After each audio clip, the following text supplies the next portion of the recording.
दोस्तों, ये कहानी है कुछ ऐसे स्टूडेंट्स की जो कि लोनलीनेस यानी कि अकेलेपन से सफ़र कर रहे थे और फिर वो एक दिन एक खतरनाक बॉडी सर्च टाइम लूप फंस जाते हैं जहां एक छोटी बच्ची का घोस्ट मिडनाइट को उन्हें जान से मारने आता है। अब कैसे ये सभी इस टाइम लूप से बाहर निकलेंगे और आगे उन सभी के साथ क्या होगा, चलिए जानते हैं इस कहानी में। दोस्तों, ये मूवी आपको ज़रूर पसंद आएगी, तो इस वीडियो को एंड तक ज़रूर देखिएगा।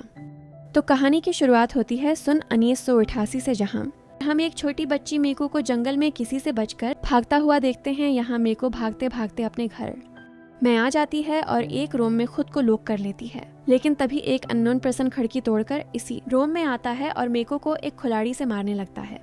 तभी मीकू का इसकी डोल पर भी लग जाता है। अब उसके बाद हमें कुछ न्यूज दिखाई जाती है जिनसे पता चलता है कि काफी सारे बच्चे लापता होने लगे हैं। साथ ही यहाँ पर एक आदमी इन सभी को बताता है कि ये सब कुछ एक स्प्रिट कर रही है जो कि अपने बॉडी पार्ट्स के बदले में दूसरे बच्चों को मार रही है। साथ ही यहाँ पर हमें पता चलता है कि ये सब एक बॉडी सर्च की वजह से हो रहा है और ये तब तक नहीं रुकने वाला जब तक उस स्प्रिट के सारे बॉडी पार्ट 5 जुलाई सन 2022 में आती है, जहां पर हम आसोका नाम की एक लड़की को देखते हैं जो हर रोज की तरह उठकर अपने स्कूल जाने के लिए तैयार होने लगती है। तभी आसोका की मोम इसका लंच पैक करके इसे देती हैं। इसके बाद आसोका अपनी स्कूल जाने लगती है। तभी रास्ते में कुछ बच्चे उसके बारे में बात करते हैं और आसोका को लूजर बोलने लगते हैं। यहाँ हमें पता चलता है कि पूरे स्कूल में आसोका का कोई भी दोस्त नहीं है। उसके बाद हम ताकाहिरो नाम के एक लड़के को भी देखते हैं जो अपने दोस्तों के साथ मस्ती करते हुए स्कूल जा रहा था कि तभी वो गलती से आसोका से टकरा जाता है और आसोका का बैग नीचे गिर जाता है। ये देखकर ताकाहिरो इसका बैग उठाने जाने लगा। इसके बाद आसोका फिर से आगे बढ़ने लगती है। तभी उसकी नज़र एक कीट पर जाती है जो कि एक जाल पर बैठी हुई थी। आसोका उसे देखने के बाद दोबारा आगे बढ़ती है और तभी इस कीट का बस के नीचे आकर एक्सीडेंट हो जाता है और वो वहीं मर जाती है। ये देख अब इसके बाद आसोका स्कूल के अंदर आ जाती है। यहाँ ताका हीरो से शूज उतारते समय उसका बैज नीचे गिर जाता है। आसोका ये देखकर बैज उठाने वाली थी, लेकिन तभी एक लड़की बज को उठाकर ताकि हीरो को वापस कर देती है। अब उसके बाद आसोका क्लास में आती है जहाँ पर एक लड़की सभी स्टूडेंट्स को बताती है कि फेस्टिवल की मनी की। अब तभी कुछ बच्चे सौता नाम के एक लड़के के ऊपर इल्जाम लगाते हैं और उसकी डिस्क को चेक करने लगते हैं और वहीं से वो पैसे निकलते हैं। ये देखकर वो सभी लोग सौता को चोर बोलने लगते हैं या था और वो सभी लोग सौता के साथ ये सब कुछ इसीलिए कर रहे थे क्योंकि वो भी आसिफ का की तरह ही बिल्कुल आउटकास्ट। अब तभी यहाँ पर ताकाहिरो और क्लास की प्रेसिडेंट रिया आ जाते हैं और रिया कहती है कि पैसों को संभालना मेरी जिम्मेदारी थी, इसीलिए सोता किसमें कोई भी कर रिया मैटर को सोल्व कर देती है। अब इसके बाद असुका लंच के समय लंच करने के लिए स्कूल में बैक साइड पर जाती है जहाँ पर उसे एक पुराने कुएं से खून से लथपथ कई सारे हाथ बाहर निकलते हुए दिखाई देते हैं। ये असोका उन्हें देख ही रही थी कि तभी कुछ वर्कर्स यहाँ पर आ जाते हैं और वो लोग असोका को यहाँ से चले जाने के लिए बोलते हैं। तभी असोका कन्वे को दोबारा देखती है और अब वहाँ से कुछ भी बाहर नहीं आ रहा था। वहाँ से जाने लगती है। तभी उसे यहाँ पर एक प्रोफेसर दिखाई देता है जो कि किसी चीज को जमीन में दबा रहा था। आसोका कत्थे भी यहाँ पर काफी जोर से हुआ चलती है जिससे एक फ्लावर प्लांट जमीन पर गिरकर टूट जाता है। अब उसके बाद ये प्रोफेसर भी यहाँ से चला जाता है।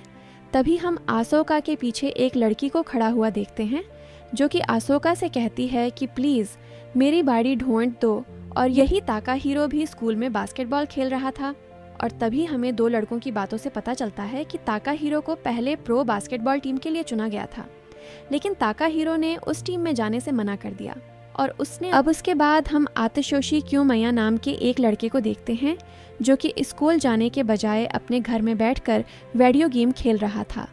अब उसके बाद रात के सामने आसिफ का के फोन पर इन कि क्या तुम जानती हो रेड पर्सन को रेड क्यों कहा जाता है? क्योंकि वो खून से लथपथ होता है और अगर वो किसी को पकड़ ले तो वो उसे मार देता है। ऐसे मैसेज पढ़कर आसोका काफी डर जाती है और वो अपना मुंह ठक।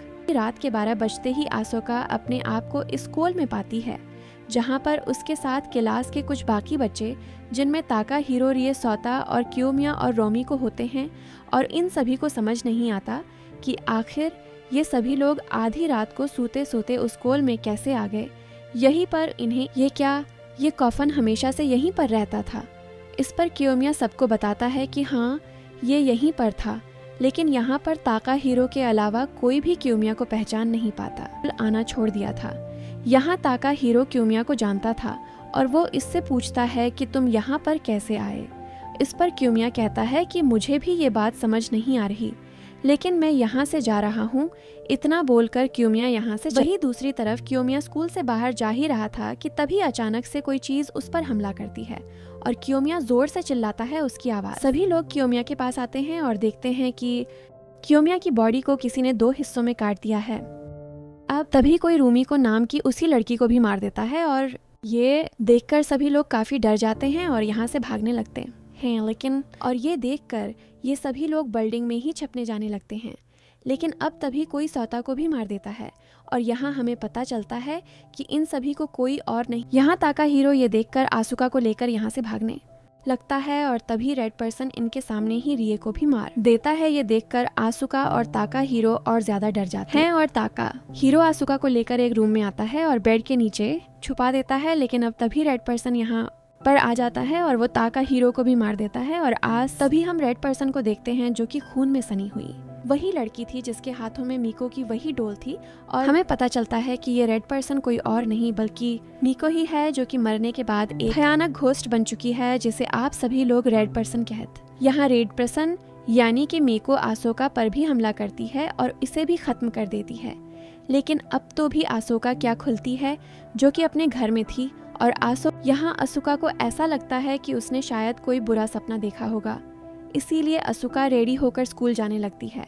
लेकिन तभी उसकी मोम कल की तरह ही एक्स्ट्रा लंच उसे पैक करके देती है और कहती है कि इसे अपने दोस्तों के अब स्कूल जाते समय आसुका के सामने फिर से वही सारी चीजें रिपीट होने लगती हैं और कल की तरह उसी कैट का फिर से एक्सीडेंट हो जाता है और वो मर जाती है।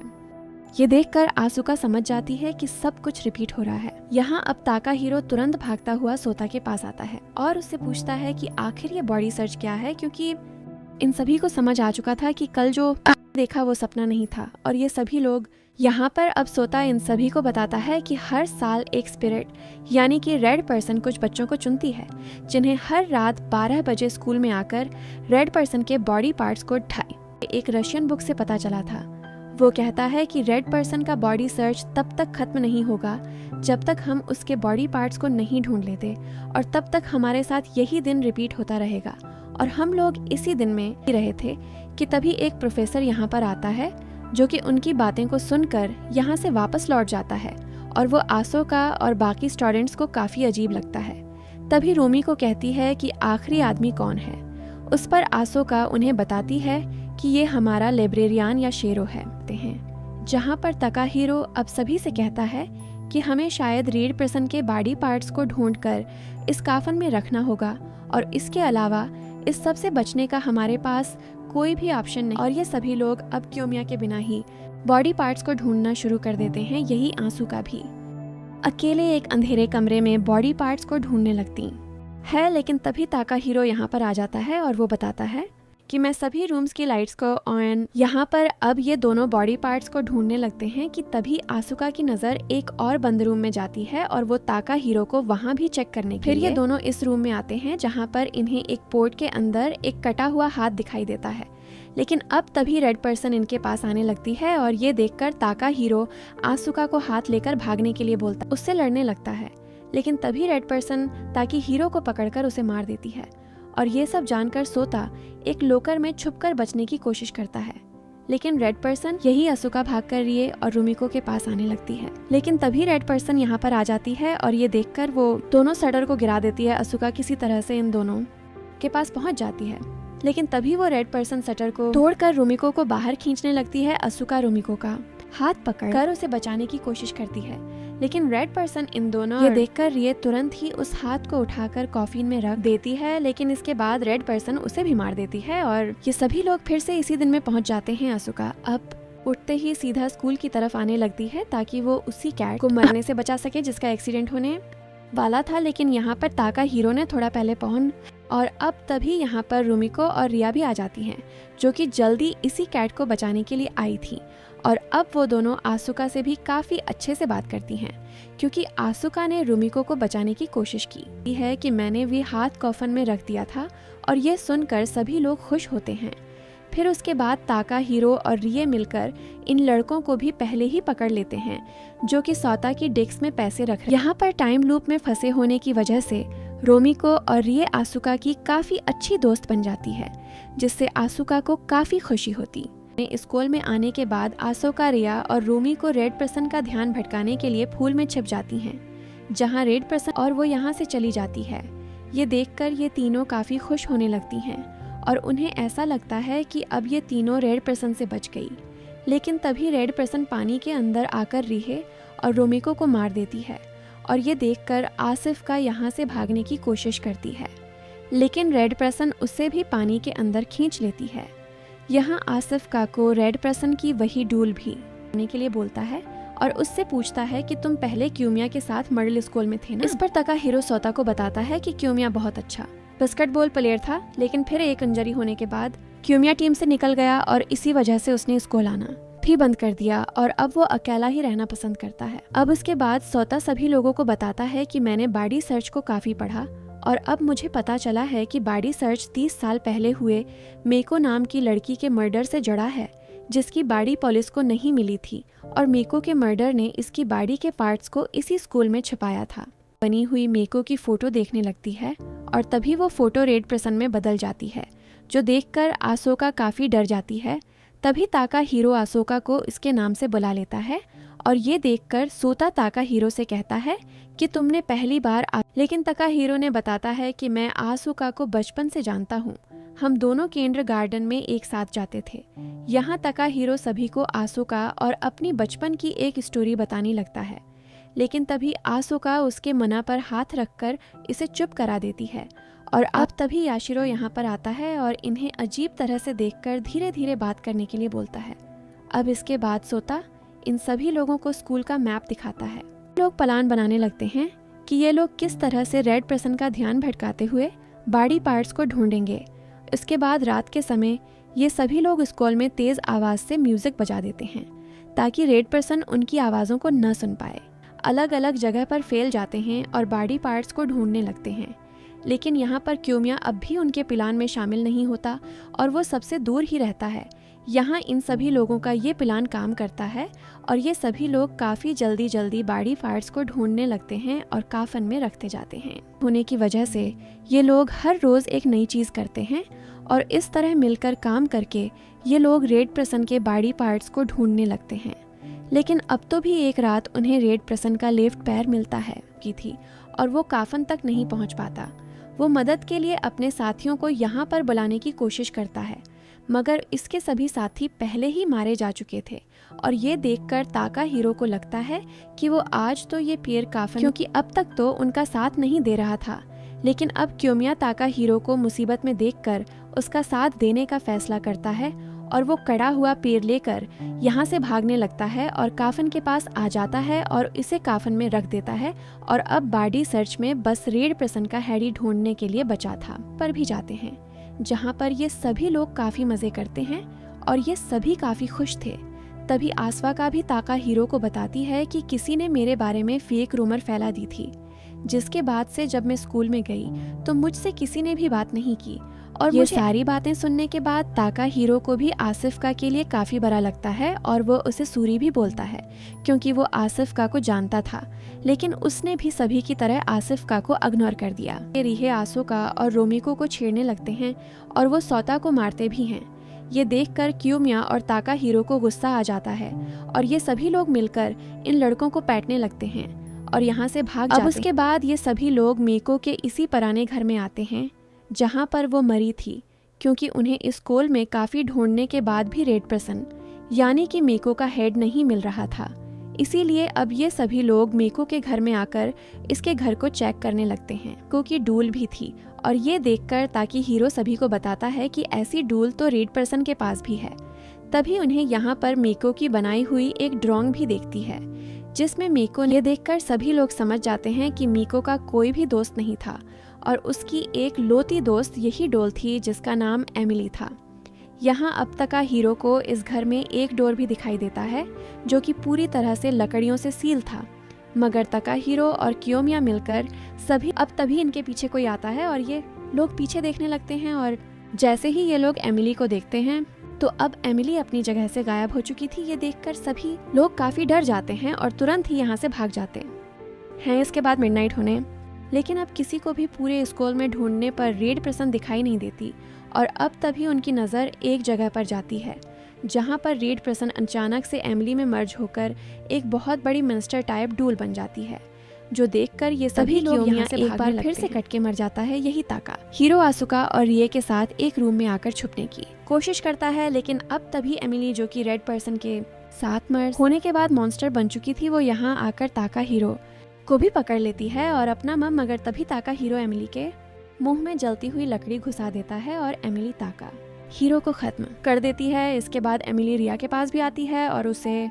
मार कर खा जाती है। ये देखकर आंसुका काफी डर जाती है और यहाँ से भागने लगती है, मगर एमिली उसे पकड़ने उसकी तरफ आने लगती है और इस वजह से आंसुका अब इसके बाद अगले दिन उठकर आंसुका फिर से स्कूल की तरफ भागने लगती है और इस बार वो कैट समय से पहले ही बस के नीचे आकर मर जाती है। इसके बाद सभी लोग क्लास में आते हैं और यहाँ पर किसी को भी अब रिया दिखाई नहीं देती और ना ही रिया का नाम स्टूडेंट लिस्ट में होता है। यहाँ तक हीरो क्लास के सभी बच्चों से रिया, मगर अब क्लास में कोई भी बच्चा नहीं जानता था कि रिया कौन है और ये देखकर सभी लोग काफी हैरान होते हैं। तभी आसुका इन सभी आती है कि कल रात को एमिली ने रिये को खा लिया था और ये बात सुनकर सोता सबसे कहता है कि शायद एमिली ने रिये को खाया है और इसी वजह से रिये का वजूद इस दुनिया से ही खत्म हो गया है।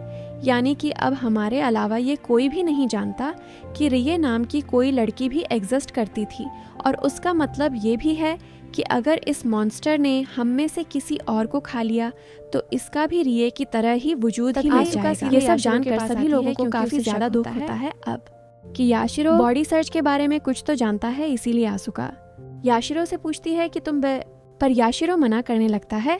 पर आसुका कहती है कि हम जब भी बॉडी सर्च के बारे में कुछ बात करते हैं तब तुम हमें बड़े ही ध्यान से सुनते हो। यहाँ पर आसुका याशिरो को टाइम लूप का सच बताने के लिए फ्लावर पोट को ठीक टाइम पर गिरने से बचा। अब याशिरो आसिफ का कोई बॉडी सर्च के बारे में बताता है और कहता है कि मैं भी इसी बॉडी सर्च का हिस्सा था और मेरे कुछ दोस्त भी उसका हिस्सा थे, लेकिन बॉडी सर्च पूरा होने के बाद हमें कुछ भी याद नहीं रहा क्योंकि बॉडी सर्च पूरा होने के और इसीलिए मुझे भी इस सब के बारे में कुछ भी याद नहीं है। ये सुनकर आसुका समझ जाती है कि बॉडी सर्च पूरा होने के बाद उसके ये सारे फ्रेंड्स उसे भूल जाएंगे। अब इसके बाद आसुका ताका हीरो से भी इस सब के बारे में बात करती है और उसे बताती है कि बॉडी सर्च पूरा होने के बाद हमारी मेमोरीज डिलीट हो जाएंगी और हम सभी लोग एक दूसरे को भूल जाएंगे। ये सुनकर ताका हीरो आसुका को गले लगाता है और उसे अपना बेच भी देता है और कहता है कि मैं तुम अब इसके बाद रात होने पर आसुका सभी से कहती है कि मुझे लगता है रेड पर्सन का सर उसी डोल के अंदर मौजूद है क्योंकि मैंने उसे उस दिन पानी में सर की तरफ से ही डूबता हुआ देखा था और ऐसा लगा था जैसे एमिली के सर के अंदर कुछ तो रखा हो। ये सुनकर अब तक का हीरो और बाकी सभी लोग समझ जाते हैं कि उन्हें एमिली को मारकर है। इसी लब ये सभी लोग एमिली को पकड़कर मारने की तैयारी करने लगते हैं और बॉडी सर्च पूरा करके अपनी दोस्त रिये को भी वापस लाने की बातें करते हैं। इन सभी को कहीं ना कहीं दुख भी होता है कि इस बॉडी सर्च के पूरा होने के बाद इन सभी की जिंदगियां पहले की तरह हो जाएंगी, जहां पर ये सभी लोग एक और क्योंकि ये सभी लोग कहीं ना कहीं इस बॉडी सर्च से पहले अकेलेपन से जूझ रहे थे, तो शायद इसी वजह से इन सभी लोगों को बॉडी सर्च के लिए चुना गया ताकि ये सभी लोग एक साथ आकर अपने अकेलेपन को खत्म कर और ये सभी लोग उस पर हमला करने लगते हैं। लेकिन अभी एमिली रोमिको को पकड़ लेती है, मगर सोता उसे किसी तरह से छुड़ा लेता है। लेकिन फिर इसके बाद अब ये सभी लोग किसी तरह से एमिली के ऊपर चपकने वाला केमिकल डालकर उसे फ्लोर से चिपका देते हैं और फिर इसे चीन से बांधने लगते हैं। लेकिन अब तभी एमिली आसिफ को पकड़ लेती है और ये देखकर रोमी को चीन से उठाकर एमिली का हाथ ही काट देती है और आसिफ को बचा लेती है। इसके बाद ये सभी लोग मशीन से एमिली की चीन को टाइट करने कर उसे खा जाती ताकि वो न हिल पाए। लेकिन अब तो भी एमिली के हमले से यहाँ एक शॉर्ट सर्किट होता है और वो मशीन रख जाती है। तभी आसोका किसी तरह से वायर को वापस जोड़कर मशीन को चालू करने पर भी हमला करके उसे भी मार देती है और ये देखकर ताका हीरो एमिली के सर के ऊपर चंदसो मारता है, जिसे अब एमिली का सर कटता है और रेड पर्सन यानी कि मेको का कटा हुआ सर बाहर आ जाता है, जो लेकर ताका हीरो और आसोका तरह ही मरी थी इसे कॉफन में रखने के पीछे आ जाती है और ये देखकर ताका हीरो आसोका को मेको का सर देता है और इसे कॉफन में रखने के लिए बोलता है और खुद एमिली से फाइट काफी सारा सामान एमिली और अपने ऊपर गिरा लेता है। ये देखकर आसुका को काफी बुरा लगता है, लेकिन अब तभी एमिली ताका हीरो को मार देती है और वो आसुका को भी कोफिन के पास जाने से रोकने लगती है। तभी आसुका के हाथ से ताका हीरो का दिया हुआ वही बेच और एमिली पर हमला करने लगती है। अब तभी ये चप्पल भी टूटने लगता है और एक बड़ा सख्त रोज एमिली के ऊपर आकर गिरता है, जिससे एमिली का काम तमाम हो जाता है और फिर आसिफ का मैको के सर को कॉफन में रख देती है और इस तरह इसके बाद आसुका की आंख खुल जाती है जो कि अपने घर में थी। और आखिरकार आसुका अगले दिन में 6 जुलाई होती है, यानी कि आसुका का टाइम लूप खत्म हो गया और वो उससे बाहर आ चुकी है। मगर यहाँ पर आसोका बॉडी सर्च के बारे में कुछ भी याद नहीं होता और वो भी सब कुछ भूल चुकी थी। यही आसोका को न्यूज से पता चलता है कि कंस्ट्रक्शन के दौरान उनके स्कूल के पास ही एक लड़की मैको की 10 बॉडी मिली है, जो कि काफी समय पहले गायब हो गई थी। अब उसके बाद आसोका स्कूल में आती है, जहाँ पर सब कुछ पहले की तरह ही हो चुका था। यहाँ अब बच्चों ने दोबारा से सूता को बोली करना शुरू कर दिया था और ताका हीरो भी आसोका को भूल चुका था। अलग होती है। यहाँ पर क्यवमिया भी आज स्कूल आ गया होता है और उसके बाद जब क्लास में एक कमेटी मेंबर्स को चुना जाता है तो इसमें आसोका, ताका, हीरो, रिहे, सोता, रोमिको और क्योमिया के नाम आते हैं और इस तरह ये सभी लोग एक टीम में आ जाते हैं, ताका हीरो ने उसे दिया था। यहाँ ताका जाने लगते हैं, उस बैच को देखता है और उसे आसुका और बॉडी सर्च के बारे में सब कुछ वापस याद आ जाता है। इसके बाद वो आसुका को भी सब कुछ बताने लगता है और ये देखकर आसुका भी मुस्कुराती है और इसी मुस्कान के साथ ये कहानी यहीं पर खत्म। दोस्तों, ये मूवी आपको कैसी लगी कमेंट करके ज़रूर बताइएगा और ये वीडियो पसंद आई हो तो वीडियो को लाइक करके हमारे चैनल को भी सब्सक्राइब करना मत भूलिएगा। मिलते हैं ना।